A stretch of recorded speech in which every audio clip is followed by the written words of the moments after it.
The reason I wanted to ask you a couple of questions is I retired from the federal service, so I'm used to filling out forms and doing all these things. And I wanted to know, it seems that there's like 10 or 12 forms, and here I am, hi. And here's my kitty that's going to go on the airplane with me.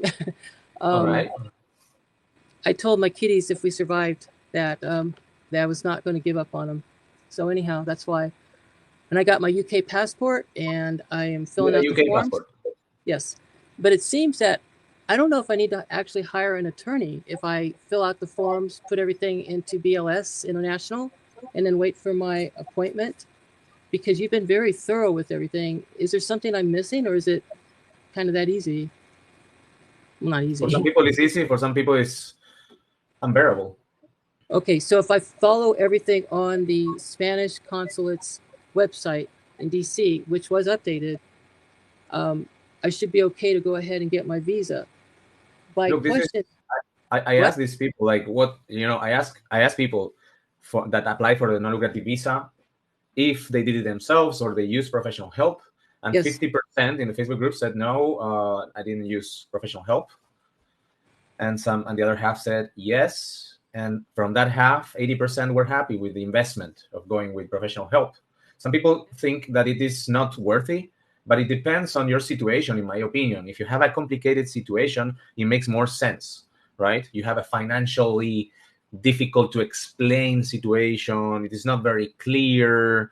You have some criminal record. That's for sure. In that case, for sure, I would go with professional help.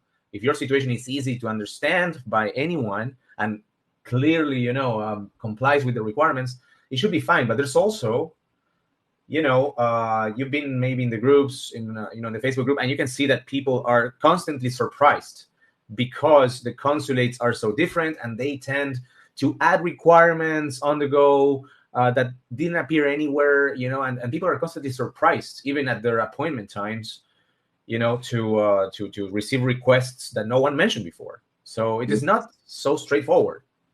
I agree. And that is why I reached out to one of your referrals to get a consult.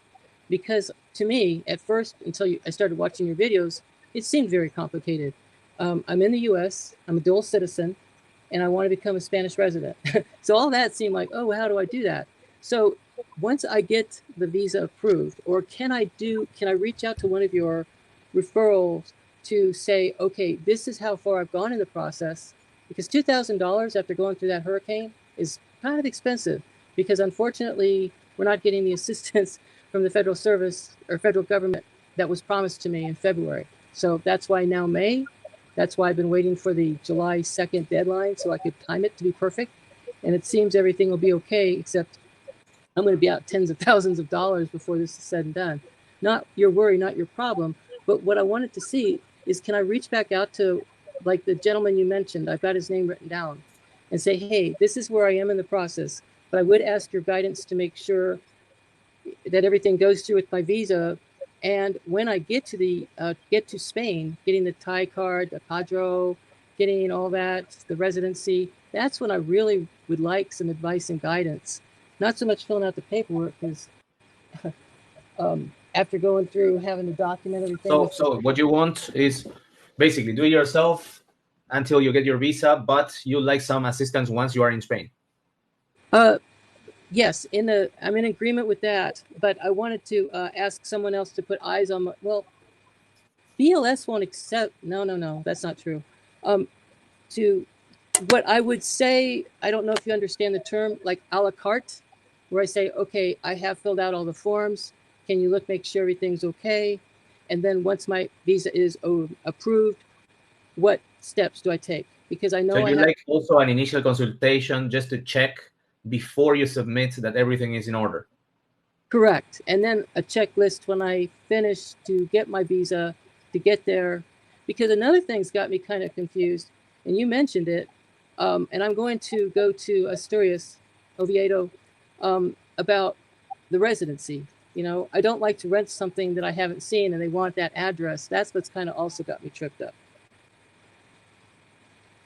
So first, about the first, let's say, issue or matter, you can reach out to my recommendations and tell them where you're at and what Uh-huh. you expect. Like, you don't want like a full service in which they represent you and they submit the papers, or you just want to check that everything is fine and then submit by yourself, right? So of course you can do that. Reach out to them, and Okay. maybe just a 1 hour consultation is enough, in which you have your papers, you submit your papers by email to them, something like that. I don't know, to be honest. I don't know how they tailor, or as you say, make it a la carte. That's why I don't publish, or they are reluctant to publish prices and set or fixed things, because people reach out to them with various requests. So I can share with you here, the emails, and you can reach out to them and ask them directly if they can help you out with anything. Okay, so Mm-hmm. here in the chat, you have Sterna, which is a Spainguru email, but redirects the email to Sterna Abogados, and tell them very clearly, look, I plan, you tell a bit about yourself, what's your BLS office that Mm-hmm. you are going to be applying for yourself, like single, let's say one person, Yes. when you intend to arrive, so that they know about the timings that you are more or less talking about, and say, I have everything sorted out, I have my documentation, I just would like a final checkup by a professional before I submit. Okay. What would you charge me for that? What would be the format of this exchange between you and me? And that's it. And that's what I would do if I reach out to them, Perfect. I right? will do that. It Yes. could happen that they say, look, we don't do this. It could happen. It could happen that now they're focusing only people who go, fully Well, requiring their services for. It could be. I don't know. In the end, these are businesses, and I have good reviews from them, and I know that they know their jobs, and that they have experience in all the U.S. Consulates, including DC. But I don't have, let's say, a minimum service required from them to be on Spainguru. It's up to them, let's say, to deal with the request as what they can do. Also, they want to also assure a certain level of service, and for that you cannot take every single request, as I understand. I understand. Yeah, I absolutely understand that, and I could see why they would do that. It's just that when I printed out last month the requirements for DC, and then it being a good federal servant that I am, I looked again and saw that they updated it, which is not the same as what's on BLS. So what I want to do is make sure that I'm going with the most stringent and strict requirements, and that's what's on the consulate as of May 20th, and I'll go You with see, that. this is the thing also, Mia. Yeah, It changes all the time, and yeah, DC it's been all over the place because they published new requirements. Let's say they're not new requirements, they oh, specified further, or more clearly, and it looks worse than before. But let's say that they wrote more about it, right? But the yeah. requirements are the same.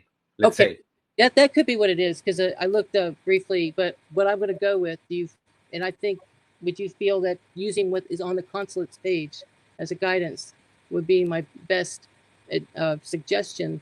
Because I am hearing from other people and other examples, but I've got out of that because I want to only focus on what is going on in my consulate more than what's all over the country. But you see, one thing, Mia, is like when you are on Facebook groups and you are like checking every single day, it could be that you are even more updated than the lawyers or professionals themselves. In terms of, because imagine if today BLS or the consulate publishes on the website one more paragraph, you could be first to read it, than first, before myself and before anyone else, right? But it is not the law. It is not the law. You see, the consulates may write what they want, and I was hearing in Washington they were trying to sell you a travel insurance, BLS guys, right? Which is completely misleading. All right, so it is not the law. They can write whatever they want. They could publish a photo of Bob Dylan, if they wanted. You know what I mean? So this is another thing about going with professionals. The professionals are a little bit outside of this noise in terms of they know the law. So whatever the consulate writes and BLS office is one thing, but when you apply and if you go with the lawyers tell them, hey, stop, guys. This is not a requirement. This is not in the law. You see, a rental contract in advance is not in the law. Travel insurance is not in the law. You see, All these things that you're asking because you woke up in the morning and you dropped your coffee is not in the law, you see, and they will win the argument with the BLS and the consulate, you see. Okay, see, that's something I did misunderstand. I did not realize that an attorney would apply for my visa for me. Is that right? I mean, when The thing, like they want you 2,000. apply by yourself, but if you go with an attorney, like you need to do it in person, okay? But if Yes, you go with an attorney and you get a rejection for whatever reason, because they need to give you a reason, sometimes they ask for 10, they give you 10 days for an extra document. And that's sometimes, there was one lady who was asked to not to apostille a medical certificate in Chicago. You see, that is unheard of. It's ridiculous. But she's not with a lawyer, she's not with an attorney, she didn't want to go against more friction, and she notarized it very quickly, got an apostille, blah blah blah, and put it. But honestly, this is the first time I hear it. You see, so if she went with a professional help that knows their deal, they have experience, they would say this is a completely absurd requirement. I request that you stop asking this thing and grant the visa immediately. And then when this escalates internally, they will say, hey, when the boss of the official person tells them like, hey, you cannot request this, and then boom, this is how it works. They will write for you a letter, a formal letter with the right wording to stop these people asking for things that are not official requirements. okay. That is what I misunderstood. So what you're saying is, I would get the visa application. I would submit. If they deny, I call my attorney, and then they go and they take care of it for me. Yes, because I am hearing that too. Because it's so weird on the Facebook page, which is very helpful. I hear people say this particular person they met with wanted these requirements. In the same office, another person may say they want something else. It's sort of like the inspector or the person you talk to makes their own decisions, kind of, if they want. I Yes, mean, sometimes yes, and I like to call that the first rule of Spanish bureaucracy. Depending on who you talk to, you're gonna get one outcome or another. ah, And especially and for example, for digital nomad visa, which you can apply from Spain, happens all the time that somebody is denied. They take the same paperwork, they apply again. It's done online. Okay, they just upload everything without any change, and then they approve. You see, and this happens constantly. You see, so and this is actually, I'm going a little bit that far away, but just to make my point that really it depends who you talk to. If it's an interpretation question, okay, if you go there and you don't have the 28,800 euros, you will not get accepted, right?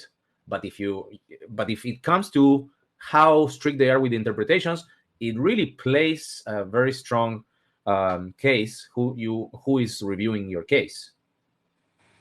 that's interesting too. This is also, for example, happens for unmarried couples, right? Unmarried couples, if you're married, everything is said. If your certificate of marriage is valid, blah blah blah, that's it. They cannot do anything against it. But if you are an unmarried couple and you don't have like a legal document that proves you're an unmarried couple, you need to make a case. And how do you make the case? Well, we have joint ownership of a property, or we went together to Thailand on holidays last year. It will depend on the person reviewing your case to believe or not that you're a couple. You see? Yeah, that's interesting. A few things are left to interpretation, but again, the interpretation has its limits too. If you are making a strong case and other people were accepted with the same, let's say, amount of evidence, and lawyers know this, they would say, look guys, you're just going out of the way here just to deny this my client. You see? Yeah. Well, I don't want that. I mean, this It doesn't area. have to be like that. Of course, we're always putting ourselves in the worst case scenario, right? Yeah, you have to, because you have to do plan A and plan B. And after Hurricane Helene, believe me, I've got enough for plan A, B, and C. The other interesting question I had, and you mentioned this yesterday, was I had been working. I retired from NASA, actually, and I had been working after I retired from federal service. But I'm coming over on a non-lucrative visa, but I tend to like to do things, and I may want to decide to do something on my digital side, is possible then to change from like a non-lucrative to having an online business that's based in Europe? Is that to change my visa? Yeah, so you've been in the webinar, right? So you heard about the gray area of working remotely. So you understand that, right? I see what you're saying. Okay. Yeah. It's a gray area. Once you obtain the NLD and for the renewals, you cannot use active income. Okay. And you have, when you apply, obviously you don't even like create the slightest doubt that you plan to work. I don't Even if it's your right to just take a sabbatical year, go on a non-lucrative visa, and then I plan to go back to work. No, because you're still young and you still have a lot to offer. And Sweetheart, I'm 65 years old. even you can work. You can work until you're 100. There's actually no limit. Okay, so what I'm trying to say is, this is a bit blurry. Yeah. You see, even if you say, look, I want to take 1 year as a non-lucrative visa, I have $1 million in my bank. Okay, and I want to spend 1 year in Spain, and I'm not going to work. But then you tell the consulate officer or the BLS office, but then I'm going to work. After that, I'm going to work. Yes, it's a problem. Even if what you are saying is absolutely right and legal, it's a problem, and they can't deny you. I understand. Yeah. Well, the other thing, if I do work, because I just really want to relax, is it would be what we would call in North Carolina here a cottage industry, like crafts or making things, to sell. Nothing very, big, but I will deal with that much later once I get to Spain. It looks like you might have other folks on here too. Yes, I have 2 people. I'm trying to invite them to the call, to join the call or the conversation. Yeah. And also coming back to, let's say, the pathways to modify your non-lucrative residence. And here I have the slide from the webinar. There are different ways. Okay, there are several ways to transition. Okay, but what is it recommended from the bureaucracy perspective and higher chances of getting approved is that if you apply for your non-lucrative visa, you arrive to Spain, 1 year pass, and you renew it, after that is easiest. Okay, it's the easiest to change to a work permit por cuenta propia, which means your own business. Mm-hmm. Create a business plan. There is an office, a government office that will look at that business plan, and they will say, oh, this is viable. You have to have a certain amount of cash in your account and some other conditions. And then if they approve the plan, you may switch from non-lucrative residence that you already renewed for 2 more years into a work permit for cuenta propia. Okay? Cuenta propia means your own account. This is literal translation, okay? Or you find a company who is ready to sponsor you, puts a contract in front of you, and they say, oh, I want Mia to work for me. And then they can give you the paperwork necessary to do the transition from non-lucrative residence to a work permit for cuenta ajena, for others' account. Well, potentially, if you've been working remotely, as I said, this is a super gray area. I don't recommend it. This is no legal advice. If you've been working remotely for non-Spanish companies under a non-lucrative residence for the previous 3 months, you make about $3,000 per month. As other things, other requirements of the digital nomad visa or teleworkers visa or residence, then you can also transition from non-lucrative residence to the teleworkers residence. Okay, these are 3 common pathways. These are not the only ones. You also have high-skilled worker visa and other ones. Okay, but these are the most common ones. On the other hand, you mentioned like setting up a business. As a non-lucrative visa holder or lucrative residence holder, you can set up businesses. As long as you're not part of those operations and it counts as passive income, you could build it. You could buy a company. You could buy Apple if you wanted. You could buy a supermarket or a bar. As long as it is clear that you have people taking care of the business, that is perfectly fine as well. Or you could buy a lot of shares from one company, you see? Okay. Well, I'm not going to be too concerned about that right now. I just want to get there and relax. But thank you so much for your time today.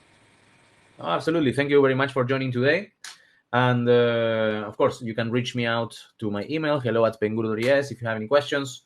Uh, Somebody was asking on the webinar about cats and dogs, and I have to say that I don't know any not too much about moving cats or dogs. Just in case I tell you that I suck at No, that. I that was have actually some.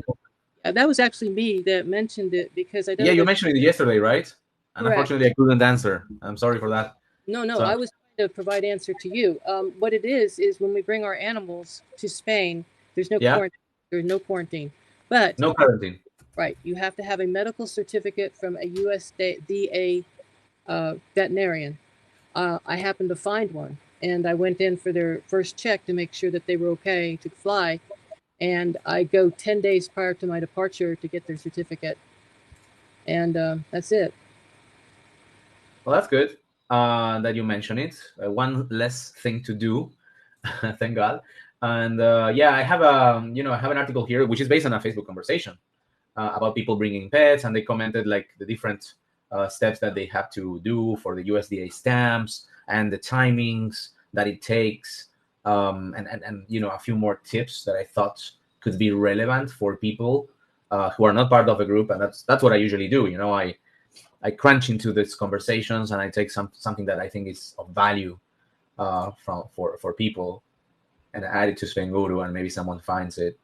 But yeah, basically that's a pretty new conversation, pretty updated from April 2024. So yeah, 1 year old already. But I think I have another one there. But yeah, definitely. If you would like to write a blog post for Spainguru.es, I'm very happy to publish it. And if you want to help others, just send me to my email. A how-to list or a guide or something that you found out that you didn't know or it's very difficult to find out. Just send me a paragraph or two, and I'll be happy to publish it. And you're gonna, you can do it anonymously, or I can put your name or whatever you like. And of course, you're gonna help me and help others who are traveling with their furry friends. Very good. Thank you so much. All right. Well, thank you so much. I'm gonna ask anyone else here wants to join the conversation. Write any question here on the chat box. We're trying to do the NLV, but there has been so much talk about the new requirements. He also has $40,000. That should be fine. For a couple, it's 36,000 euros. So euros plus you have the passive income. Okay, so your husband 6K times 12 months, $70,000. Okay, he has plus $40,000 of savings. Only with the passive income it would be enough. Okay, so if I put 70,000, so 36,000 euros to US dollars today is $41,000 for a couple in dollars. This changes all the time, but the law says that it is the IPREM 400 for the main applicant plus IPREM 100% for every dependent or spouse. So 36,000 euros by 2025. This is what the law says and the regulation as of May 20th, 2025. And basically, actually, somebody was publishing this in the group yesterday, and I put the screenshot of the regulation. Okay. So it's not that the consulates can change those requirements just because they woke up that morning in a bad mood. No. Okay. I mean, I can send you, look here, like reglamento. I will search for the law, reglamento de extranjería 2024, because it's 19th of November of 2024, right? And this is the link. Of course, it's all in Spanish. It's only in Spanish, but let's have a look to article 62. Article 62. You're gonna become little lawyers, huh? Just because of applying for this visa. You have to become a little bit lawyers, unfortunately. Bruno, I'm sorry to interrupt. You're saying that we have to have the income, but do we have to show any money sitting in a bank, or just the income? Like I have enough income. but I also have the wonder if I have to have like X amount of dollars sitting in a bank account, savings account, or investment account. Sorry. Sorry, I have that. I'm trying to write something, but it didn't let me do it. It You tells do me like that. your message is too long, and I cannot go back. Let me see. Okay. Sorry. Yeah. So article, maybe. Oh, message is too long.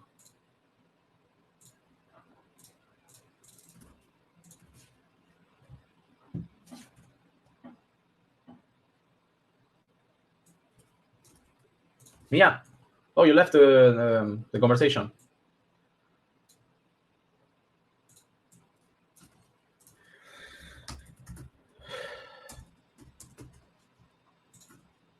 I'm still here. Mia, we lost you. No, I'm here. All right. I hear you now. So sorry, I was just like copy pasting the exact. First, you have the link to the new ruling, to the new reglamento, effective for the last 2 days onwards. And then there's the Article 62 talking about the financial proof for the non-lucrative visa, Article 62. And there I copied the two little paragraphs that talk Perfect. about numbers, which are the same. We know the text. We know the Yeah. text since November 19. Okay. Nobody ever said that the financial requirements were going to change. Nobody. There were only two doubts about the new regulation. One was that instead of doing renewal periods of 2 years, they were going to be 4, but this didn't change. And the second one is that they were going to add a minimum stay requirements of 183 days per natural year, okay? Which is, according to Ainhoa Manero from Stern Abogados, not enforceable. If you were part of the webinar and saw all the videos that I'm publishing on Spainguru. So those are the only two things. Nobody said that they were going to change any of the financial requirements. And we know the text of the regulation since November 19 that was published that day, right? So I really don't understand why all this paranoia. Maybe I'm missing something and I'm like, I could be wrong, 100%, I could be wrong. But I never heard of any lawyer or anyone saying, and this would be absolutely mind-boggling for me because this is the law.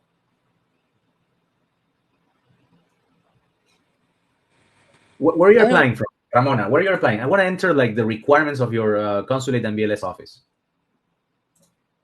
Like I want to go online and read the requirements. U.S. Texas, so Houston, right? Houston, Spanish. Well, let's do it right. I'm gonna go to Spainguru.es, and then I'm gonna go to Spanish visas, Spain or lucrative visa. Find your consulate in United States, and then USA. I'm gonna go to Houston. This is the dedicated page of Spainguru.es that aggregates all the content about Houston. Okay. Actually, I have Houston recently went to BLS to work with BLS.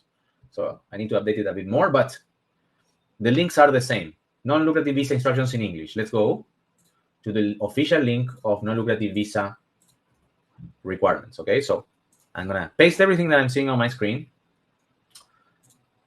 And I see here, I'm going to go here, right? So national visa application, photograph, passport, proof of residency in consular jurisdiction, proof of legal residence in the USA, if in case you are not an American, Form X01, Form 790, Code 52, an affidavit of your professional background, postal address in Spain for at least 3 months. As I said, this is something that Ainhoa Manero will fight till the end. Like, it doesn't make any sense that the consulate asked for this from a regulation or law perspective. Like, and I have a video about it. Okay. The video is the frequently asked questions. I have 2 videos of 20 minutes each where she answers 55 questions. And one of them is, I ask her, do I have to provide a rental contract? And she says, absolutely not. We provide a screenshot from Idealista, which is like a Zillow of Spain, and I'm saying that I'm going to try to rent properties like this. And this is what she provides. She doesn't provide any rental contract or anything. You see? Okay, maybe I'm going too much, but it boils my blood that people have to go through this, to these crazy requirements. The commitment of not doing any gainful work by any means. I don't know if gainful work means anything in in English. If the applicant is of working age, provide. Okay, then proof of financial means. So here it says, number 9. I'm going to copy what the consulate says of Houston. Applicants must prove that they have sufficient financial means to support themselves during their residence in Spain. The minimum required annually amount is equivalent to 400% of the IPREM, which by 2025 is about USD $30,000. And adding 100% of IPREM additional for each family member, spouse. Submit bank statements of the last 12 months, checking accounts with balance, stable balance. Case of retirees, you're okay with periodic income like Social Security benefits, that's it. Period. I don't see anything else. I was expecting here to see everyone has to provide $70,000. But no, I actually found what there is in the regulation.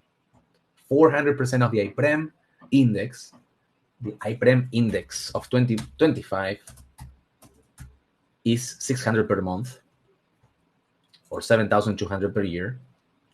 That is 100% of the index. You can see the IPREM index here. And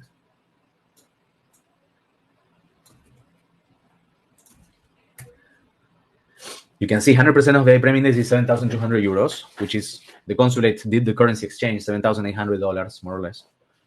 This is the minimum threshold, but by any means, Ramona, you guys have enough money just by showing the passive income, not to mention the savings. You guys are well off for this visa. Another story is when you apply for the renewal after 1 year. Okay? But still you will be fine because you have passive income for $72,000, was it, per year? So that's, you need to show $72,000 in 2 years. So you're making $72,000 annually. So you're going to be making in 2 years 144. Okay, so you are like super well, in my humble opinion. Remember, this is not legal advice. This is not legal advice. I'm not a lawyer. Okay, I'm just putting in front of you the rules, what the consulate says, trying to dismantle conspiracy theories, and that's it. Trying to help here. Okay. All right, cool. I'm happy that you are less concerned now, and I wish you luck in your application. All right, guys, I need to go. Thank you so much for joining today. It's 1 p.m. here. I need to join a call, and I really appreciate that you're joining today. If you're okay, can I upload this to the YouTube channel? Are you okay with it? Mia? Yes? I take that nodding like a yes. Sí. Sí, muy bien. Muchas gracias. Muchas gracias a todas. And thank you very much, and stay in touch. Have a wonderful morning. Bye-bye.